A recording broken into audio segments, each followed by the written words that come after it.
Bonjour, bienvenue dans la deuxième partie du diaporama concernant les phénomènes acido-basiques en solution diluée. Le site initial est un bon complément. Tous les outils que nous avons vus dans la première partie vont être utilisés maintenant pour prévoir notamment les transformations chimiques. Nous allons utiliser la méthode de la réaction prépondérante qui va nous permettre de décrire l'état final d'un système. Le but de cette méthode est de se ramener à un système plus simple, mais de même état final. On va donc chercher ce qu'on appelle une solution équivalente, qui va permettre de remplacer la superposition de plusieurs transformations, qu'on modélise toujours par des réactions chimiques, par une succession de transformations qui font intervenir des espèces initialement introduites ou qui sont apparues lors de ces réactions. La superposition, remplacée par la succession, permet de simplifier le système. Nous sommes dans le domaine acido-basique et donc dans le cas d'un mélange de compositions connues de différentes espèces acide-base. La réaction prépondérante, que l'on nommera RP, est la réaction qui fait intervenir des espèces effectivement présentes dans la solution et qui modifie le plus significativement l'état du système. Une petite parenthèse, en disant que, d'autre part, une réaction est quantitative ou totale si après la réaction, il reste une quantité infime de réactifs limitants, par exemple 1%. Ils vont se présenter à nous. Dans le premier cas, seuls les réactifs seront présents à l'état initial. Forcément, le quotient de réaction qui est égal à 0, dans ce cas-là, va être plus petit que la constante, donc la réaction prépondérante va évoluer dans le sens direct. Si la constante d'équilibre est très grande, la réaction sera probablement quantitative, sinon elle sera équilibrée. Si on est dans le cas où les réactifs et les produits coexistent à l'état initial, alors il faudra comparer le quotient de réaction à la constante d'équilibre pour connaître le sens d'évolution spontanée. Il nous reste à rendre tout ça opérationnel. Pour commencer, on fait l'inventaire des espèces acido-basiques introduites dans le mélange. Puis, on va classer les couples sur un axe de pKa croissant et repérer les espèces présentes. L'acide le plus fort va réagir avec la base la plus forte. On aura donc identifié la réaction prépondérante. La phase suivante consiste à déterminer sa constante. Si la réaction est quantitative, on fait un bilan de matière. Puis on repart au début de la procédure et on refait l'inventaire des espèces en identifiant la deuxième réaction prépondérante. On détermine sa constante et si cette fois-ci on a une réaction qui n'est pas une réaction quantitative, ce sera ce qu'on appelle l'équilibre de contrôle. On pourra résoudre les équations et trouver l'état final du système, notamment avec les constantes d'équilibre.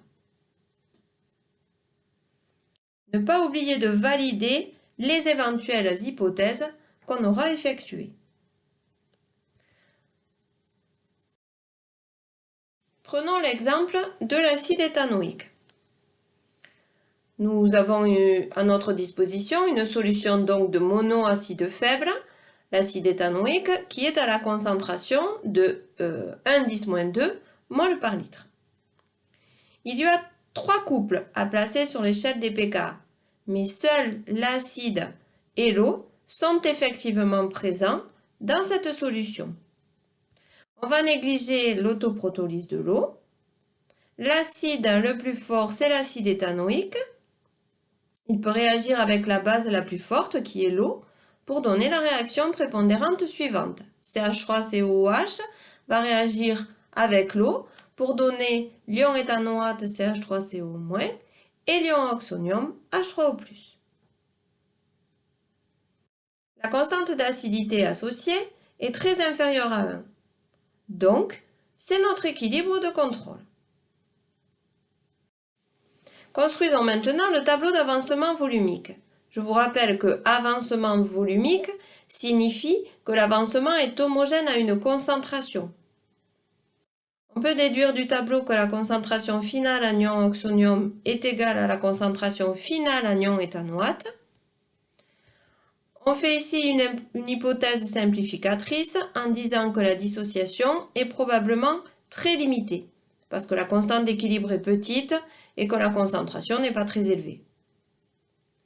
Donc, on va dire que l'avancement volumique final, à l'équilibre, est négligeable devant la concentration initiale, C0, en acide éthanoïque. La constante d'équilibre va donc s'écrire avancement volumique à l'équilibre au carré sur la concentration C0, ce qui nous permet, en réarrangeant un peu tout ça, d'obtenir le pH. Ici, on aura une valeur de 3,4 que l'on peut comparer à la valeur du pKa. On se rend compte que ça va être justement inférieur à pKa-1, ce qui valide l'hypothèse que l'acide éthanoïque est l'espèce prépondérante et que l'on a bien fait de négliger l'autoprotolyse de l'eau. Passons maintenant au dosage pH métrique. L'allure de la courbe de dosage d'un acide fort par une base forte est caractéristique. Son début est rectiligne, le pH à l'équivalence est toujours égal à 7 puisque nous avons de l'eau à ce moment-là, et le saut de pH est souvent bien marqué. On remarque quand même que si l'on travaille avec des solutions de plus en plus diluées, ici de la courbe verte à la courbe bleue, la courbe va s'écraser. Pour un dosage acide faible par base forte, l'allure est différente. Le début est incurvé, et ce d'autant plus que l'acide est concentré. Vous le voyez ici entre la courbe verte et la courbe bleue. Puis la courbe est pratiquement horizontale, autour de la demi-équivalence, pour laquelle pH égale pKa, si l'acide faible est faiblement dissocié et ou peu dilué. On a alors un mélange équimolaire d'acide et de base conjuguée. À l'équivalence, on a toujours pH supérieur à 7, puisque cette fois-ci, le mélange contient surtout la base conjuguée de l'acide. Pour approfondir cette notion, vous pouvez travailler avec des logiciels de simulation. Pour finir, quelques notions sur les dosages conductimétriques. La conductivité est une grandeur qui dépend de la nature des ions en solution et de leur concentration. Elle peut donc servir à suivre l'évolution des espèces dans un mélange.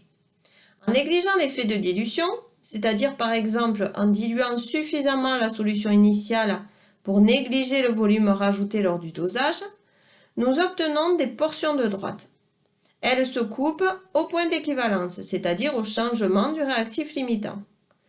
S'il s'agit du dosage d'un acide fort par une base forte, l'allure est toujours la même. Dans la première partie de la courbe, les ions oxonium disparaissent, donc la conductivité diminue. Puis après l'équivalence, les ions hydroxyde apparaissent dans la solution et font augmenter la conductivité de façon notable. S'il s'agit d'un dosage acide faible par base forte, la comparaison des conductivités de chaque espèce permet d'interpréter les courbes de dosage. On peut avoir l'allure que vous voyez ici, mais d'autres sont aussi possibles.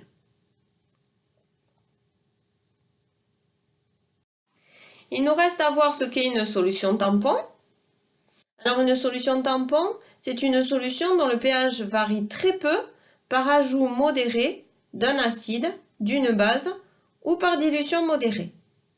Une solution tampon est caractérisée par son pouvoir tampon qui est maximal lorsque pH égale pKa. Si on veut calculer la concentration d'une solution tampon, elle est égale à la somme des concentrations de l'acide et de sa base conjuguée. Je vous remercie de votre attention. Ce diaporama est maintenant terminé.